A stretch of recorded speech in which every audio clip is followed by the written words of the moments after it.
Kinuha ni Dante ang folder mula sa isang drawer. Meron akong patunay, Isabela. Ang pakikipagkita ni Sofia sa ibang lalaki. Ebidensya na nagnanakaw ito ng pera. Kahit ang buong plano niya para akitin si Vince. Kinuha ni Isabela ang folder. Ang kanyang mga kamay ay nanginginig. Totoo ba ito? Lahat ng yan ay totoo. Higit sa lahat, maipapakita kay Vince kung ano talaga ang kanyang pinalampas. At mailalantad kung ano talaga si Sofia. Binuksan ni Isabela ang mga ebidensya sa loob ng folder. At bawat pahina ay nagpagalit sa kanya. Mga talaan ng mga mamahaling bagay na binibili ni Sofia gamit ang pera ni Vince. Mga intimate na larawan, kasama nito ang ibang lalaki. Kahit na ang mga talaan kung saan inaamin nito ang lahat ng plano sa pakikipagkita nito. Nagngangalit ang mga ngipin ni Isabela. Pinlano ni Sofia ang lahat ng ito. Mula pa sa simula, sabi ni Dante habang nakasandal sa mesa, hindi pag-ibig ang kanyang target, kundi pader at pera. Makikita ba ito ni Vince? Mapanganib na liwanag ang kumislap sa mata ni Dante. Bukas ng gabi, Isabela. Ano ang ibig mong sabihin? Lumakad si Dante patungo sa bintana at tiningnan ang tanawin sa lungsod. May mga pagpupulong bukas ng gabi. Lahat ng pinuno ng mga pangunahing pamilya sa lungsod ay dadalo. Dadalo ba si Vince? Siyempre dadalo siya. Maaaring mahina na ang mga Moretti. Ngunit may mga pag-aari pa rin sila. Isinara na Isabela ang folder. Ilalantad mo si Sofia sa pagpupulong. Hindi lang ilalantad, Isabela. Ang ngiti ni Dante ay malamig na parang yelo. Puputulin ko ang lahat ng meron si Vince Moretti. Ang kanyang negosyo, ang kanyang reputasyon, at ang kanyang kinabukasan. Paano mo gagawin yun?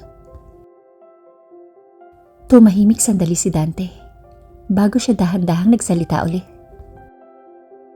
Magpakasal ka sa akin, Isabela. Tila huminto ang hangin sa paligid. Ano? Dumalo ka sa pagpupulong bukas ng gabi bilang aking asawa. Bilang tagapagmana ng pamilyang De Luna. Tahimik ang boses ni Dante, ngunit mapanganib. Ito ang pinakamalaking suntok na maibibigay mo kay Vince. Umatras si Isabela ng ilang hakbang at umiling. Isabela, ito ang pinakamalakas na paghihiganti. Sabi ni Dante sa mababang boses. Isipin mo na lang ang magiging reaksyon niya. Ang asawang itinapon niya. Ang babaeng tinawag niyang walang halaga ay nakatayo sa tabi ko at itinuturing na parang reyna. Dante Costello, hindi ako magpapakasal para lang sa paghihiganti. Bakit naman hindi? Ikinalulungkot mo na ikinasal ka para sa pag-ibig noon. Tingnan mo kung saan ka napunta. Parang latigo ang mga salitang binitiwan ni Dante na tumagos kay Isabela. Iba ito, Dante Costello. Tama ka, Isabela. Sa pagkakataong ito, hindi ka sasaktan. Hindi ka gagamitin. Dahil ikaw ang mamamahala sa lahat ng gusto mo. Ngunit hindi ito totoo. Isang kontrata lang ito. Ganon din ang dati mong marriage. Isang kontrata na sinira niya. Pero sa pagkakataong ito, malinaw ang mga tuntunin. At hindi ako sumisira ng kontrata. At ano naman ang makukuha ko? Paghihiganti, Isabela. Pader at proteksyon. At isang asawang hindi ka sasaktan. Bawat salita ay may katumbas na hakbang na inilalapit sa kanya ni Dante. Paano mo maipapangako ang lahat ng ito? Dahil naghintay ako ng 10 taon para sa pagkakataong ito. Hindi kita papayagang mawala muli. Ang sinabing ito ni Dante ay parang kuryenteng nagpanginig kay Isabela. At ano naman pagkatapos kung pumayag ako? The power is yours, Isabela. Kung gusto mong makipaghiwalay, pipirmahan ko agad ang mga papel. Kung gusto mong bumalik sa bahay mo, ihahatid ka na pribado kong sasakyan. Kung gusto mong manatili, ano naman kung mananatili ako? Tiningnan siya ni Dante sa mga mata. Kung ganon, gagawin ko ang lahat para mapasaya ka hanggat nabubuhay ako. Mabilis na tumibok ang puso ni Isabela. Malaking kalokohan yan. Yan ang pinakamagandang revenge, Isabela. Sabi ni Dante, habang umaatras para bigyan siya ng espasyo. Ikaw ang bahalang pumili. Lumakad si Isabela patungo sa bintana. Pinagmasdan niya ang kabuuan ng lungsod sa ibaba. Ang lungsod na nakakita sa kanyang masakit na pinagdaanan ay makikita na ngayon ang kanyang paghihiganti.